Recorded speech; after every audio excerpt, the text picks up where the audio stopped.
Hey everyone, Golden Ninja 3000 here again. Today I'm reviewing LEGO Ninjago Legacy set number 71742 Overlord Dragon. This set has 372 pieces, it's intended for ages 7 and up, and it retails for $30 in the US.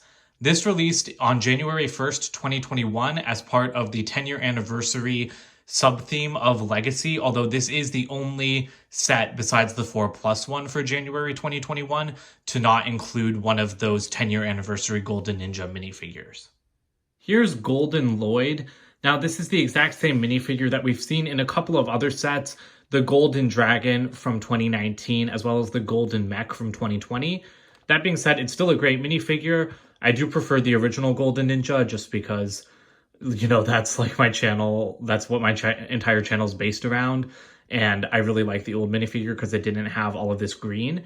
I do like the green on this new minifigure though, because I think it's a nice highlight, and the face on this Lloyd isn't that golden skin color that it was for the original figure, so I do kind of like that better. There's a better look at him with his accessories removed, and now you can see his face print as well as his back printing. I'm really tired of these Ninjago movie face prints. They've been using them for 4 years across like dozens, if not hundreds of sets, and I think that they just need to go by now. Here's the Overlord minifigure included in this set. This is actually his Golden Master form, which was seen in Season 3 of Rebooted. I'm really glad to see them do that minifigure again, because he was only found in a really expensive $120 set. And I mean, the Overlord turns into the dragon. They didn't need to include a minifigure of him here, but I'm really glad that they did, because this is a really nice minifigure with new torso printing. He's holding this like transparent, like dark pink lightning bolt piece. That's a new color for that piece as well. You can see he's got some golden shoulder armor. He has some back printing, and then he does have this dual molded transparent purple and black ghostly leg piece. That's the same as other Overlord minifigures, but again, everything else is new, including that face print, which looks awesome. My one complaint about this minifigure, oh, and yeah, he has awesome like back of the head printing too.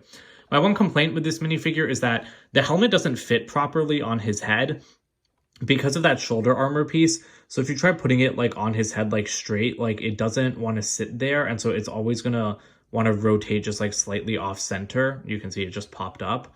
So that's kind of irritating. I wish they would have just used a different shoulder armor piece then to avoid that issue. The only build of the set is the Overlord Dragon. I absolutely love this set. This is an incredible dragon build. I think it's one of my favorites from Ninjago in years, and I'm going to show you guys why.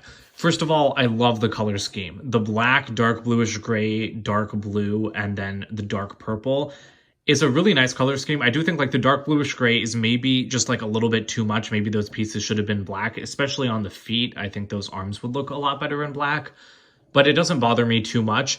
And again, I was just really shocked at how much I like that dark blue and purple combination, because while building, I was like, I didn't even realize that this thing was so dark blue, and I really like it.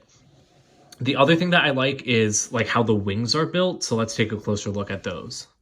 So I really love the wings because for me, they kind of harken back to that old Ninjago feel when they used like helicopter blade pieces for the wings. These are sword pieces, the same ones used on the original Golden Dragon set, except in a different color, obviously, from 2013. And I love seeing that because, again, it reminds me of classic Ninjago dragons with their molded heads and bladed wings. And I really miss those because the new dragons are good. Don't get me wrong. Like, some of the brick-built heads are fantastic, but I really hate like the plastic, like vinyl or cloth wing pieces. So I'm glad that they're brick built again. You can actually adjust this one a little bit. I don't think you're really supposed to, but I mean, I guess you could kind of use it as a sword if you wanted to. I think they just put it on a hinge to get like that tighter look. There is a little bit of an awkward gap over here, but that doesn't bother me too much. And then you do have a couple of claws on either wing, and you can actually rotate like the second one in and out a little bit because it's on a 1x1 plate with a bar. Both wings are attached with a ball joint to the body right here, so you can get a lot of articulation out of this. And I mean, I bet you could even have him walking on his wings, you know, like kind of like Smaug if you get him down close enough to the ground. The back of the dragon is pretty detailed. You have all of these little purple fang pieces, which look really good. There are like kind of some tendrils over here made using those cow horn pieces. Those also look great, and they are adjustable, as you can see. Those two jumpers right there are actually a spot to put the Overlord minifigure. Just have to put his helmet back on, but he can stand right there. It's nice that they include a spot for him, even though it's not really necessary because, you know, he doesn't actually ride this dragon. The tail is also built like some older Ninjago dragons, such as like the old Ultra Dragon and the new one. The difference here is that there's no gear to activate the whipping function, but it can move back and forth very easily. I do love seeing those pieces in blue. There are a couple of adjustable fang pieces at the end. And these little blades are also on ball joints, so you can kind of mess around with that look, which again I like because you can like make it separated out more if you like that, or bring them closer together. Meanwhile, I really love the design of the legs because they're blockier than I expected, which, I mean, I haven't spent a lot of time studying the box art for this set. Mostly I just looked at it, looked at the new head mold, and then I was like, yes, that's perfect, I'm gonna buy it. And so I didn't realize how the legs were designed, but I actually really like this. So I do think that the bottom looks just a little bit blocky, like using that plate and stuff. But again, it doesn't bother me too much because they work really well. So you've got that like ratcheting joint up there on like the hip. And so you can move that in and out and then up and down. Then you also have a ball joint like back here. So that works out really well, much better than having the ball joint like kind of straight up, because this is a lot more angled than some dragon legs, I feel like. And that's not supposed to be breaking off. But yeah, that ball joint works really well. You can also angle all of the claws.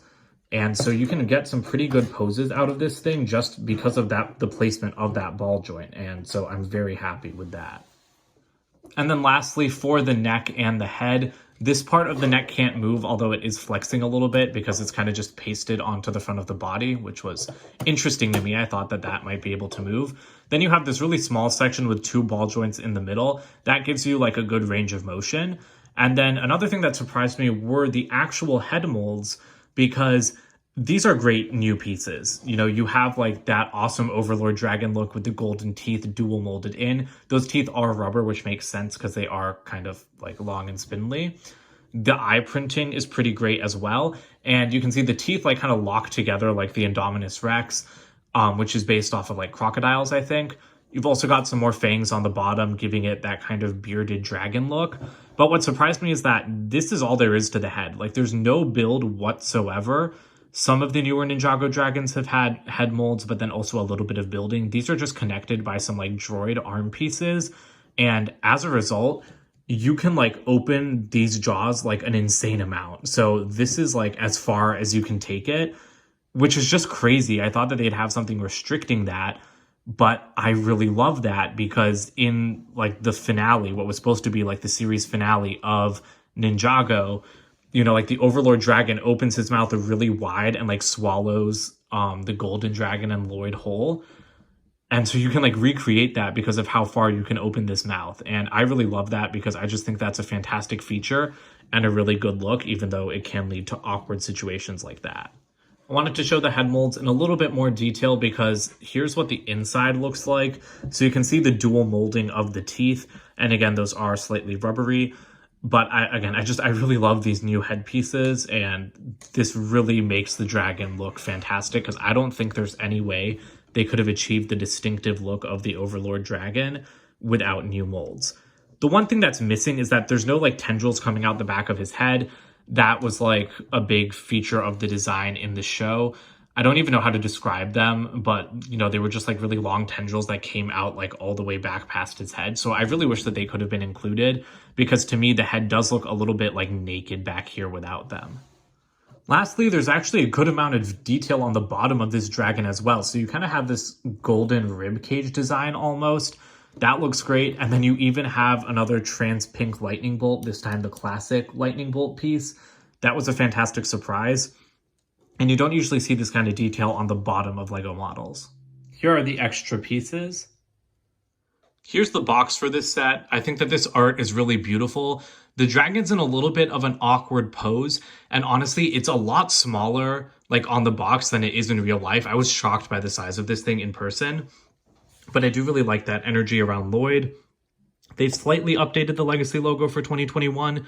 It's like a shinier gold now. There's the character names on top. On the side, they have the usual ninja art. And then around the back, it shows you some features, as well as some shots of the dragon in the show. And you can actually see, like, there are those, like, tendrils that I was talking about on the back of his head. Here's the instruction manual for this set. There is a really nice ad at the back showing all of the golden minifigures that you can get in the 4 different legacy sets. I really have nothing but positive things to say about this set. It's just incredible, and I really, really love it. The Overlord Dragon is like the largest and most imposing dragon in the Ninjago TV series. So when I heard that they were doing it as a $30 set, I was like a little bit confused, but I still thought that it would work out because LEGO has made some great $30 dragons, including in Ninjago. But to me, like, that's the thing about this set. For $30, this is insane. This should have been a $40 set. I never say that LEGO should increase prices, but this set has 372 pieces, a brand new exclusive Overlord minifigure that it didn't need. It has 2 new molds for the head of the dragon and like all of these awesome purple pieces. I'm pretty sure that those blades are new and purple.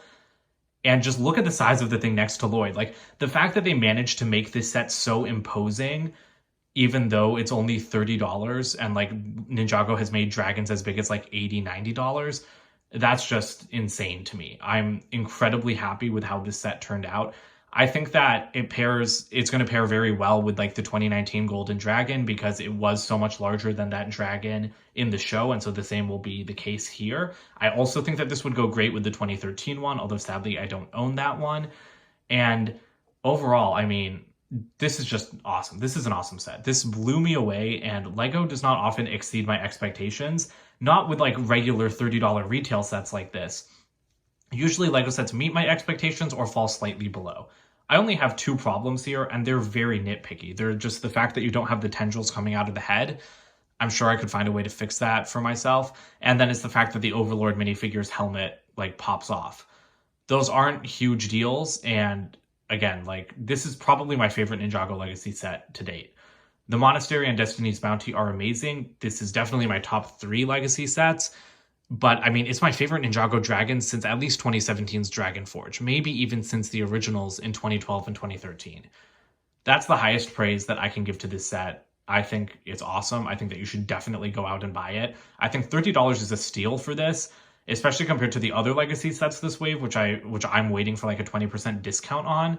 I paid full price for this because I wanted it, because I've wanted this set since I saw this episode in 2013. And I'm very happy that I paid full price because I cannot believe that I got this entire dragon for like $30. So if this is what LEGO's like in 2021, they're off to a very good start because this is already going to be in like my top 10 LEGO sets of 2021 for sure. So that's it for today. Don't forget to comment, like, and subscribe, and I'll see you guys in more videos soon. Bye for now.